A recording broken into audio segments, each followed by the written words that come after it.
أعزائي المشاهدين والمستمعين، السلام عليكم ورحمة الله وبركاته. في زمن تتسارع فيه التحولات وتتعاظم فيه الأسئلة حول الدين ودوره في حياة الإنسان، يظل الخطاب الديني في قلب هذا النقاش، فهو ليس مجرد كلمات تلقى من منبر أو نصوص تتلى من كتاب، بل هو رؤية تنعكس على الوعي والسلوك وتؤثر في حاضر الأمم ومستقبلها. غير أن هذا الخطاب الديني يجد نفسه اليوم بين ضفتين: ضفة النص القرآني الخالد الذي لا تنفذ دلالاته ولا تنقطع معانيه وعجائبه، وضفة الواقع المتغير الذي يفرض تحديات وأسئلة جديدة لم تكن مطروحة من قبل. وهنا يتبدى السؤال الكبير: كيف يمكن أن نجدد الخطاب الديني ليبقى وفياً لروح الوحي وقيمه من دون أن ينفصل عن نبض الحياة وتحولات العصر؟ إن التجديد ليس خروجاً عن الأصل ولا تمرداً على الثابت، بل هو عودة إلى الجذور القرآنية الصافية واستلهام منها ما يعين على مواجهة الحاضر وصناعة المستقبل. فالتجديد في جوهره هو إنقاذ الدين من الجمود وصونه من التوظيف الضيق وإعادته إلى وظيفته الأسمى: تحرير الإنسان وصون كرامته وتوجيهه نحو الخير.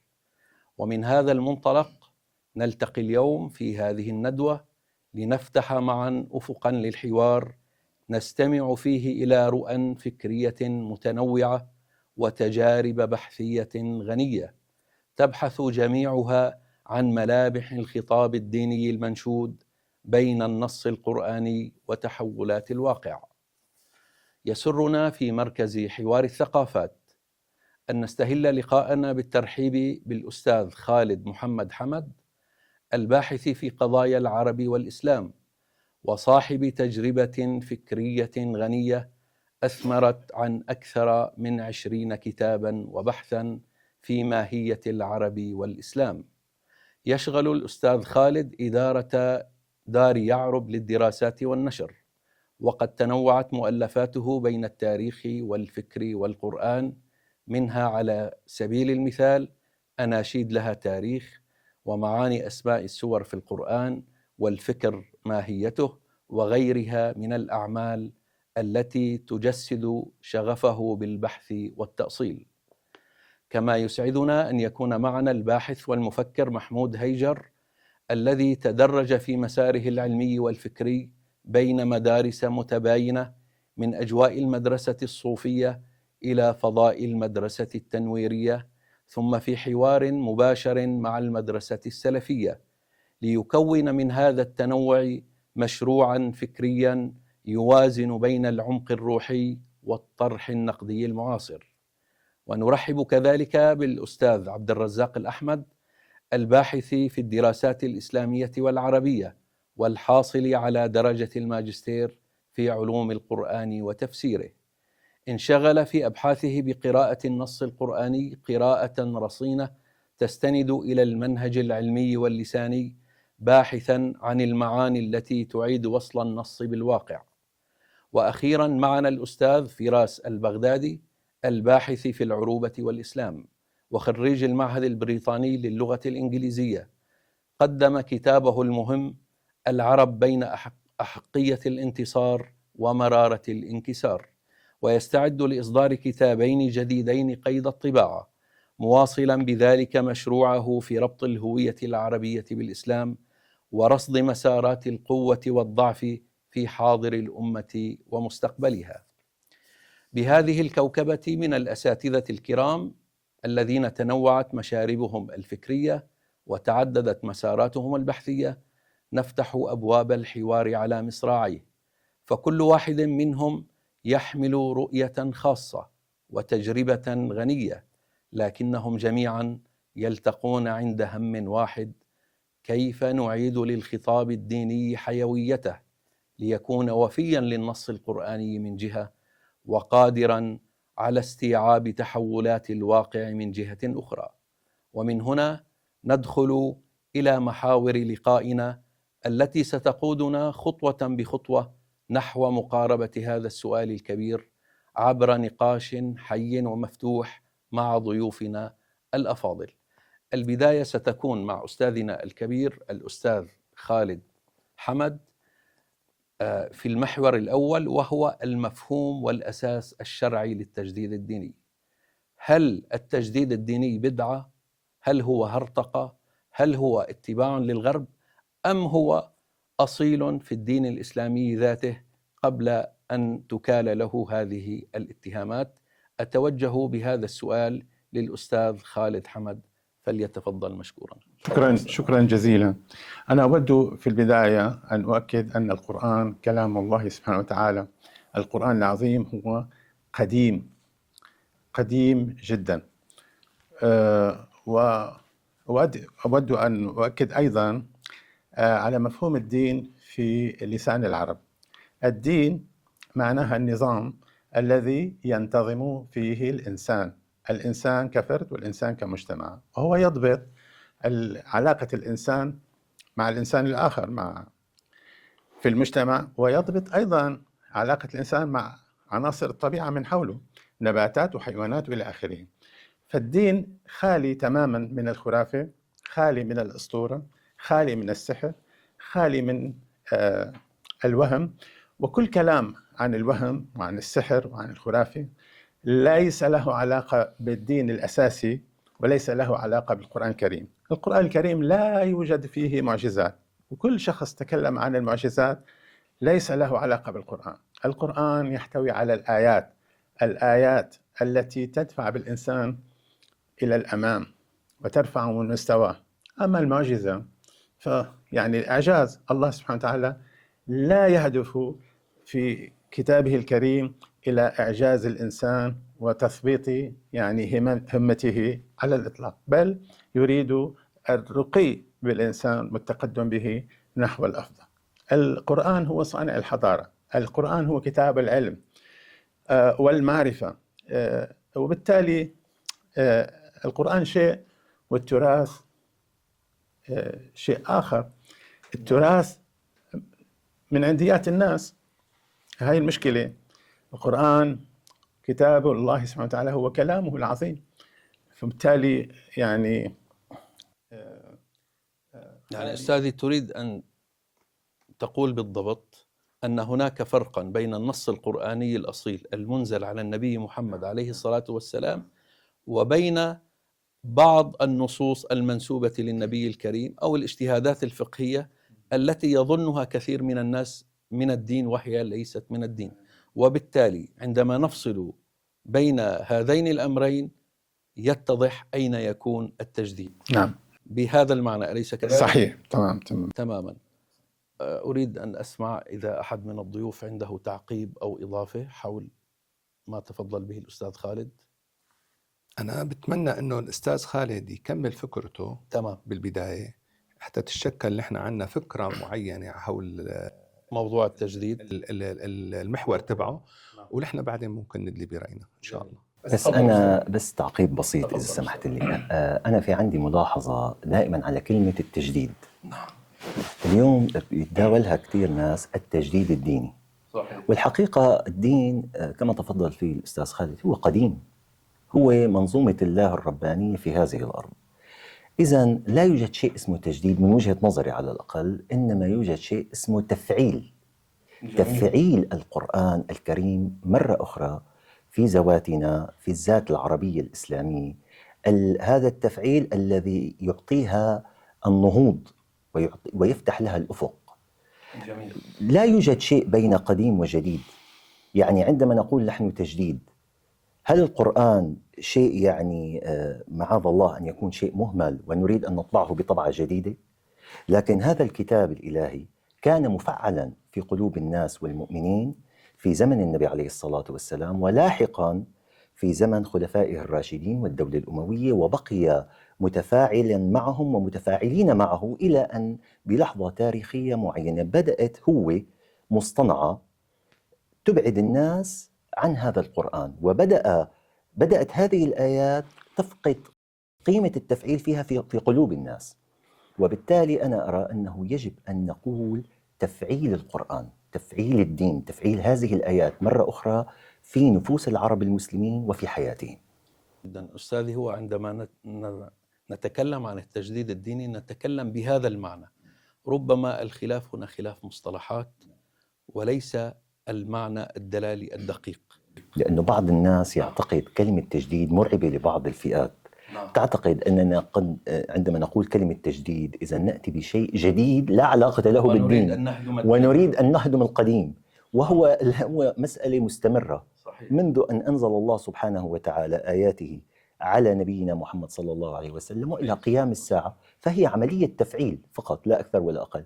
هذا الكلام أنا أقوله لأن هناك فئات كثيرة في المجتمع العربي الإسلامي مجرد أن تستمع لهذه الكلمة يصيبها شيء من الرهاب، إنه ما هو الشيء الجديد؟ ما الذي ستصنعونه جديدا ولم ينزله الله عز وجل؟ فيعني حبيت أنا أن أوضح هذه النقطة. عندي إضافة هنا، يعني هؤلاء الذين يصيبهم الرعب عندهم رواية تقول إن الله يبعث في الأمة كل 100 عام، فيما معنى الرواية من يجدد لها دينها. إذن هو مفهوم تراثي قديم. أيضا عندما نقول القرآن صالح لكل زمان ومكان وأنه نور وهداية، هذا يقتضي أنه يستجيب لمتطلبات الإنسان ويغطي المستقبل إن صحت التسمية. فلها أساس ديني أولا، وربما الخلاف في المصطلحات، أو ربما يساء استخدام مفهوم التجديد من البعض فينفرون من هذا المصطلح، والله أعلم. هو الأستاذ فراس اللي قصده فعلا لحنا أنه نضبط مصطلحاتنا بحيث يتقبلها الناس. يعني اليوم مثل ما عم يتفضل أنه كلمة تجديد فعلا ما يذهب إليه الكثير من الناس أنه نحن فئة المتنورين، يعني وكأن تركنا هذا التراث وراء ظهورنا. بالعكس، التراث فيه أشياء جميلة جدا. يعني نحن لم نهجر التراث، لكن ربنا عز وجل قال يعني وقال الرسول يا ربي إن قومي اتخذوا هذا القرآن مهجورا. الحقيقة كتير ربنا عز وجل عم يرجعنا إلى الله، إلى الكتاب، ولكن الناس اليوم فعلا اليوم أصبح في عنا موضوع الحديث النبوي الذي يعني الناس آثروه حتى على القرآن الكريم. يعني حتى اليوم صار في عنا لحنا أحاديث تنسخ آيات قرآنية كثيرة. فهذا هو الذي جعل هناك، هلا إذا بدنا نقول نحن تفعيل، أنا بقول كمان هناك ممكن يدخل مصطلح التصحيح، تصحيح المسار. يعني كان هناك في مسار ولكن انحرفت الأمة بقصد أو بغير قصد، انحرفت الأمة. وأنا بقول والله اليوم نحن كل علمائنا ضحية هذا الانحراف في الأغلب. يعني أنهم اليوم صاروا يقدسوا هذه الأحاديث التي حرفت مسار الأمة عن القرآن الذي هو هدى الله عز وجل، ومن لم يجعل الله له هدى فما له من هدى. فهذا يعني التصحيح. نحن اليوم في هذه الندوة وندوات أخرى نقول أننا نصحح، نفعل، نجدد، لكن بالملخص أننا هناك خط كان ماشي بزمن رسول الله والصحابة، اليوم عم نشوفه ابتعد جدا جدا عن الهدف الذي ربنا عز وجل أنزل هذا الدين الكريم. وبالتالي نحن موجودون كأمانة نحملها يعني رواد فكريين وحريصين وأمناء على هذا الدين، أن نكون أن نصحح هذا المسار بما شاهدناه من حقائق بابتعاد هذه الأمة عن الهدف الذي وضعه الله لهذا الدين.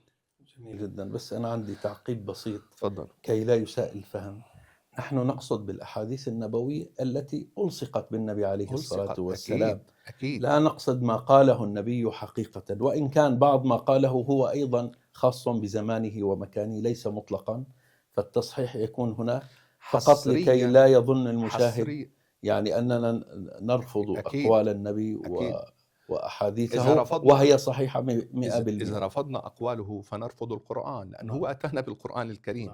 نحن لا ننسف أي شيء من ثوابت هذا الدين، والرسول هو الذي أدى بهذا الدين. يعني الدين الذي أتى فيه الرسول إذا ثبت هذا الحديث أنه من عند رسول الله، وأكبر دالة على أنه من عند رسول الله لا يتناقض مع القرآن، يعني هي أكبر دالة أن يكون متوافقا مع كتاب الله، لأنه لا يمكن أن يتكلم الرسول، لأنه ربنا قال قل أطيعوا الله وأطيعوا الرسول، فأعطاه صلاحية الطاعة أن ينسب له هذه الطاعة، ومن ثم يكون في عنده تناقض مع القرآن. هذا أمر مستحيل يعني أن يكون له، وما ينطق عن الهوى إن هو إلا وحي يوحى. جميل. إذا في إضافات أستاذ عبد الرزاق أو أحد استكمالا لما تفضل به الأساتذة الأفاضل، هناك قاعدة في المنطق تقول لا مشاحة في الاصطلاح. يعني يعني إذا كنا متفقين على مضمون الفكرة ومعناها فليسميها من شاء ما يشاء. هناك إلى جانب مصطلح التجديد والتفعيل، هناك مصطلح التصويب والتحديث والتطوير. ولكل هذه الألفاظ معاني، قد يصلح أي واحد من هذه المصطلحات لكي نستخدمه في موضوع التعامل مع القرآن الكريم. فالله سبحانه وتعالى عندما أنزل هذا القرآن جعل فيه جعل له هدفا وأمرنا به بقوله تعالى أفلا يتدبرون القرآن. فنحن عندما نتدبر القرآن قد نحتاج إلى تطبيقه وتصويب الأفكار التي ممكن أن بما أنها ناتجة عن الاجتهادات.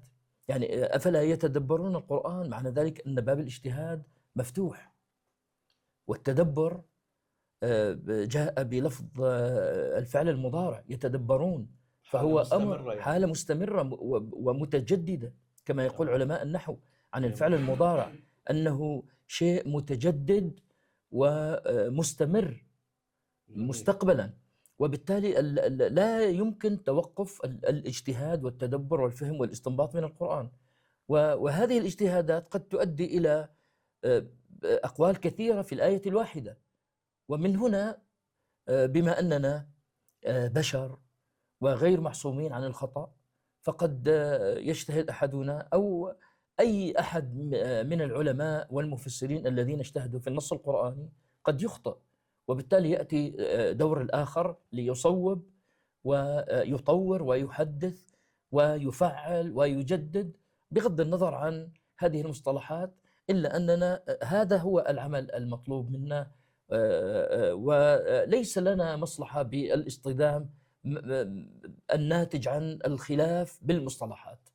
فأحدهم يسميه تجديد، أحدهم يسميه تفعيل، تطوير، تحديث، تصويب.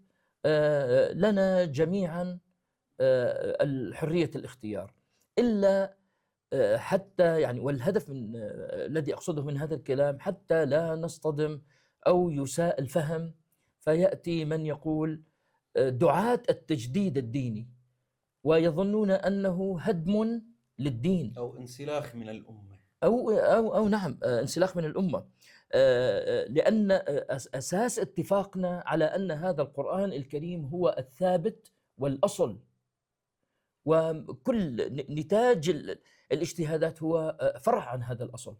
وبالتالي بما أننا متفقون على الأصل وهذا الأصل يدعونا إلى التدبر والتفكر بالكتاب الذي هو كلام الله بدون شك ولا ريب. فالله سبحانه يقول أفلا يتدبرون القرآن ولو كان من عند غير الله لوجدوا فيه اختلافا كثيرا. فالله سبحانه وتعالى أعطانا يعني كأنه يقول لنا ابحثوا في هذا القرآن، إن وجدتم اختلاف فأعلموا أنه غير منزل من عند الله تعالى. وبالتالي الله سبحانه وتعالى أعطانا القوة في التعامل مع القرآن، أعطانا قواعد ذهبية، قواعد وموازين. ليس في الأمر خطورة. فمن يظن أن تجديد الخطاب الديني أو تفعيله أو تطويره مصطلحات تخيف البعض أو توجد عندهم الرهبة، فهو ناشئ من ضعف لفهمهم لهذه الفكرة. فإذا اتضحت هذه الفكرة فالأمر سهل وهين بإذن الله تعالى. جميل جدا. اسمح لي فقط ببعض التعقيبات تفضل. لو تكرمتم. النقطة الأولى، عندما يكون هناك خلاف في بعض الأقوال عند المفسرين أو المجددين أو غيرهم، قد يكون هذا اختلاف تنوع وليس اختلاف تضاد. ليس بالضرورة أن يكون، لو قلت أنت رأي مختلف عني، ليس بالضرورة أن يكون مضاد، وقد يكون من باب التنوع. نعم. هذه والإثراء. تماما هذه النقطة الأولى المتعلقة بالقرآن الكريم. إلا بحال واحد أن يكون يعني انحرف بالمطلق عنه. يعني أنا هنا أقف، يعني وقت أنا بنحرف تماما. هلأ هناك بعض من الأحاديث التي ألصقت برسول اللهم صلى الله عليه تحرف تماما الناس عن الدين الحقيقي، ولا توصلهم لأي شيء، يعني توصلهم إلى سراب.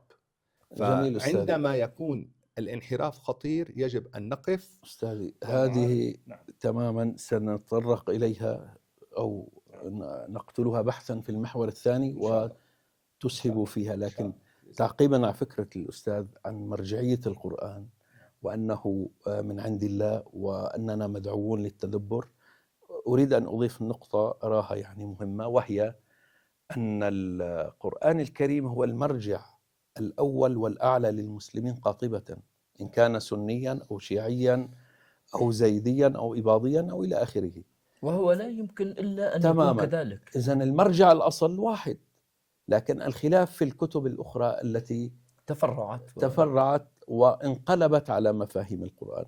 فبالتالي مركزية القرآن هي الأساس في التجديد، لأن جميع المسلمين بجميع مذاهبهم ومشاربهم يتفقون عليه. هذا ما أردت أن أضيفه. وقد يدخل في التراث ما ليس من معاني هذا القرآن، فعندئذ لا يكون من أصول الشريعة التي نطق بها القرآن الكريم.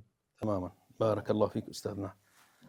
أحد من الأساتذة الكرام هناك أنا يعني أود أن يعني أشير إلى أنه في القرآن الكريم مثلا كلمة فكر، ليس هنالك في القرآن الكريم فكر جامد، دائما تأتي في القرآن الكريم يتفكرون بصيغة فعل، يعني بصيغة فعل مستمر. نعم، فعل ومستمر. فهذا ما أود يعني التأكيد عليه. جميل جدا، يعني دليل الاستمرارية التفكير دائما. هلا في إمام في المغرب، هو إمام المغرب اسمه التيجيبي. التيجيبي هذا كان يمكن في القرن الرابع الهجري. له مأثرة عظيمة جدا جدا. يعني قال: لا تقرأوا القرآن، لا تعلموا أولادكم قراءة القرآن، لا تعلمهم القرآن قبل أن تعلمهم الشعر والأدب والفلك والرياضة. شو معنات هالكلام؟ معناته أن القرآن عالي، الصعود إليه مطلوب منا.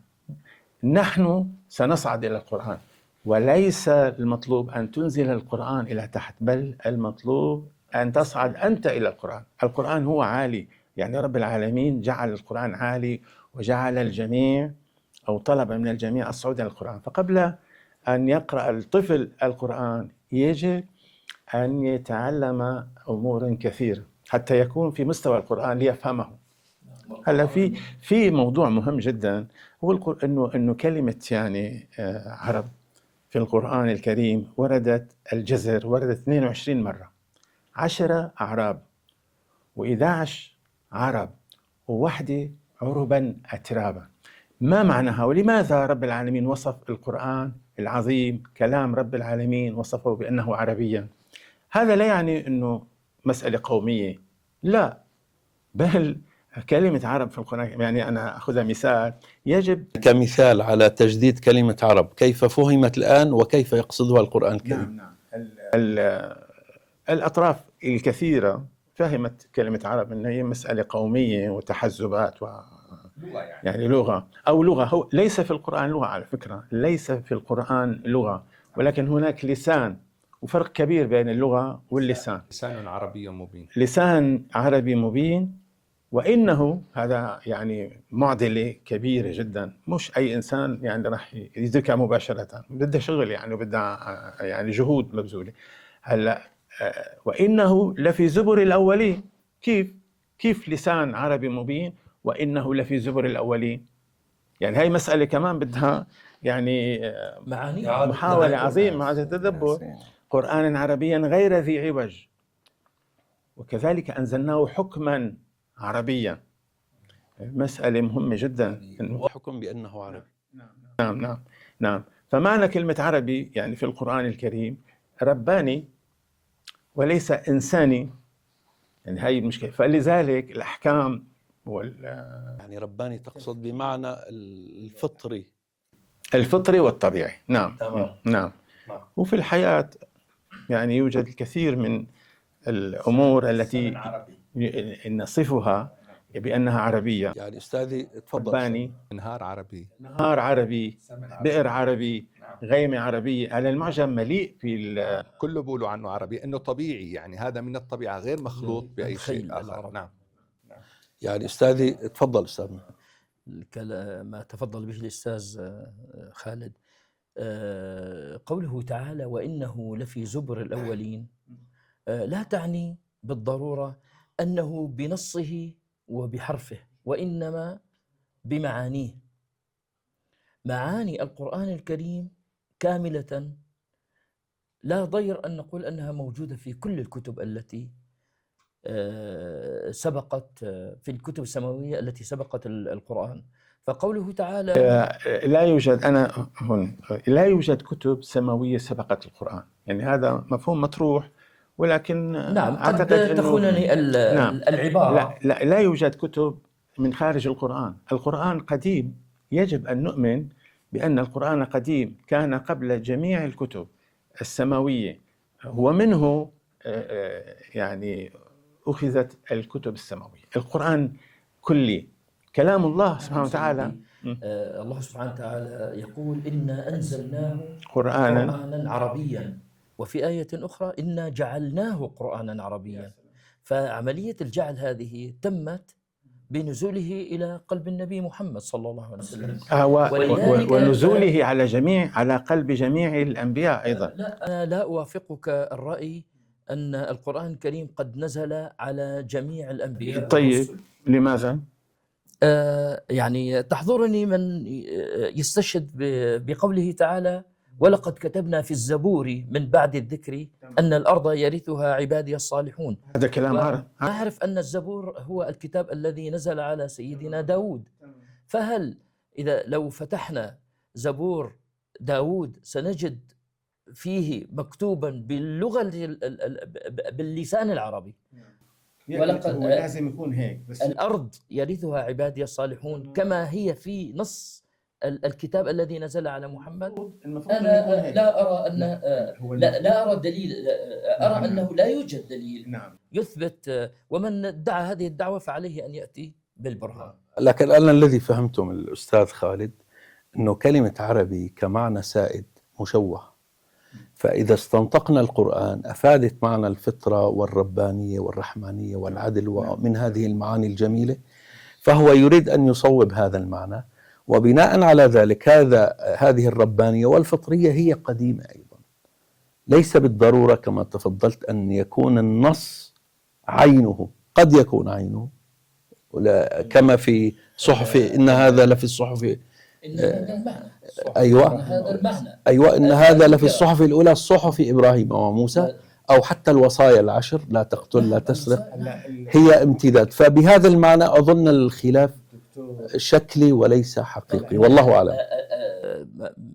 قوله تعالى مصدقا لما بين يديه من الكتاب تؤيد ما ذهبتم إليه سيدي، ولكن أنا يعني لا أعترض على هذا المعنى الذي تفضلت به، ولكن فقط مسألة أن يكون لفظ القرآن باللسان العربي كما نقرأه في كتاب الله تعالى هو بحرفيته مكتوب في هلا أول شيء ما في شيء بيمنع بالقرآن إنه يكون مكتوب كما هو، لكن الدكتور محمد بهجت قبيسي يعني له كتاب الآن أن السيد المسيح وأمه كانا يتكلمان اللسان العربي المبين، وهو عمره الآن ما هي يعني يزيد عن 90 سنة، وعالم في العالم الأساسي والأول الآن في البلاد العربية وفي العالم الذي يستطيع قراءة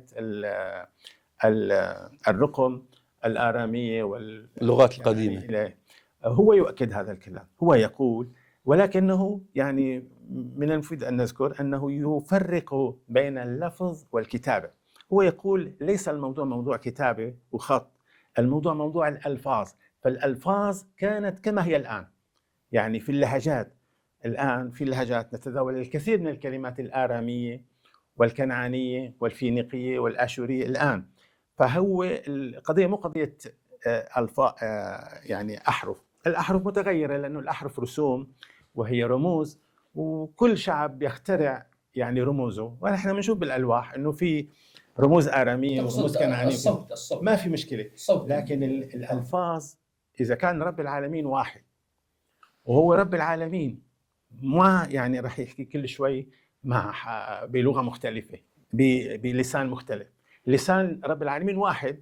فالخطاب لسيدنا آدم والخطاب لسيدنا إبراهيم والخطاب لسيدنا محمد ولجميع الأنبياء والرسل كان بلسان عربي مبين بتصريح القرآن. ما في شيء بالقرآن بيخالف هي القاعدة. ولكن لأنه يمكن حكينا أنا والأستاذ وكان رائع جدا الحقيقة، وأنا يعني منبهر بفهمه السريع. فهو قال إنه اللسان الحال، وليس بالمنطوق بالسرسرة بالحكي، لأنه اللغة في فرق كبير بين مفهوم اللسان ومفهوم اللغة، وهذا جدا مهم أنه الناس تفهمه وتعيه.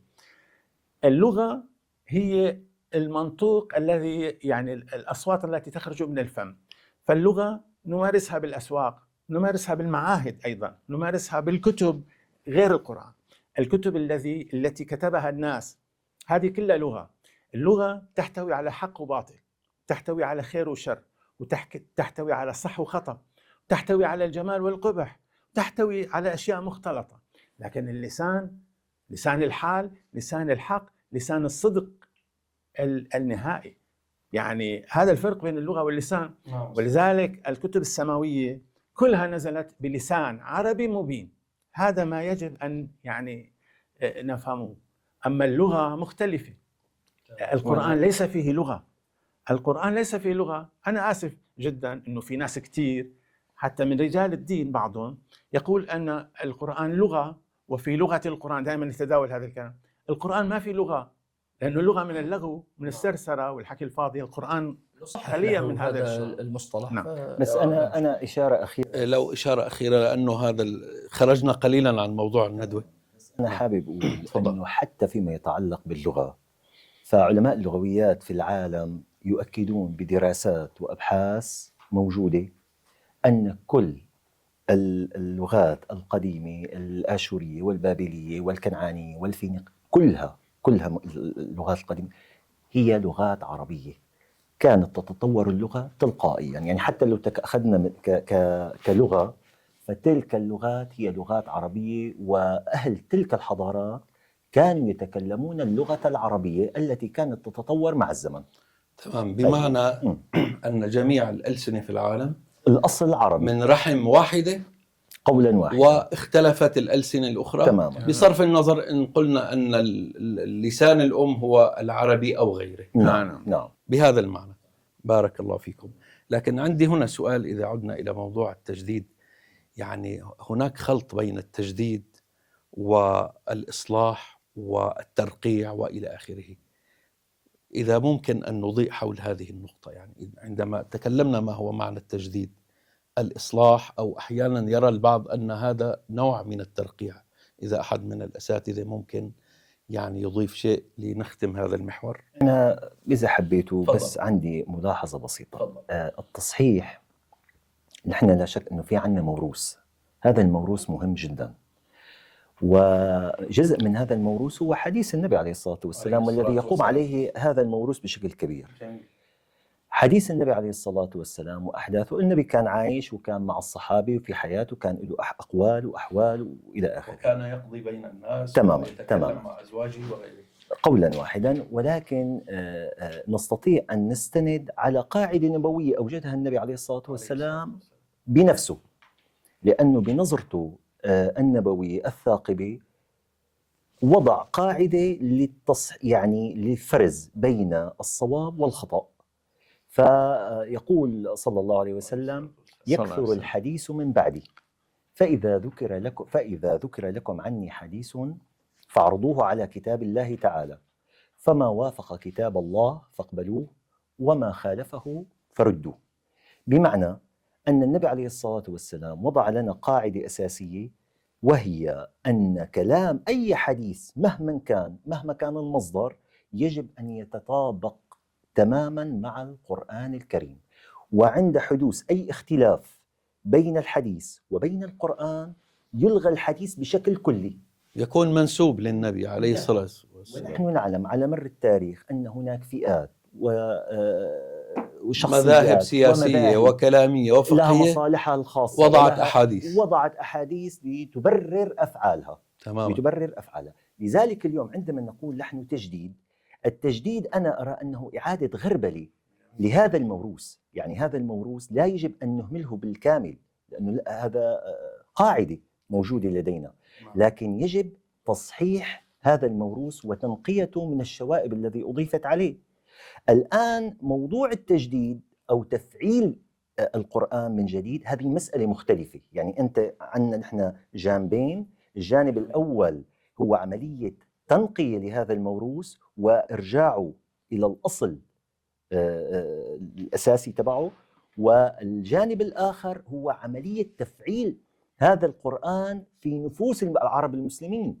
يعني السيدة عائشة عندما سئلت عن النبي عليه الصلاة والسلام قالت عبارة مهمة جدا: كان قرآنا يمشي على الأرض. ماذا يعني كلمة كان قرآنا يمشي على الأرض؟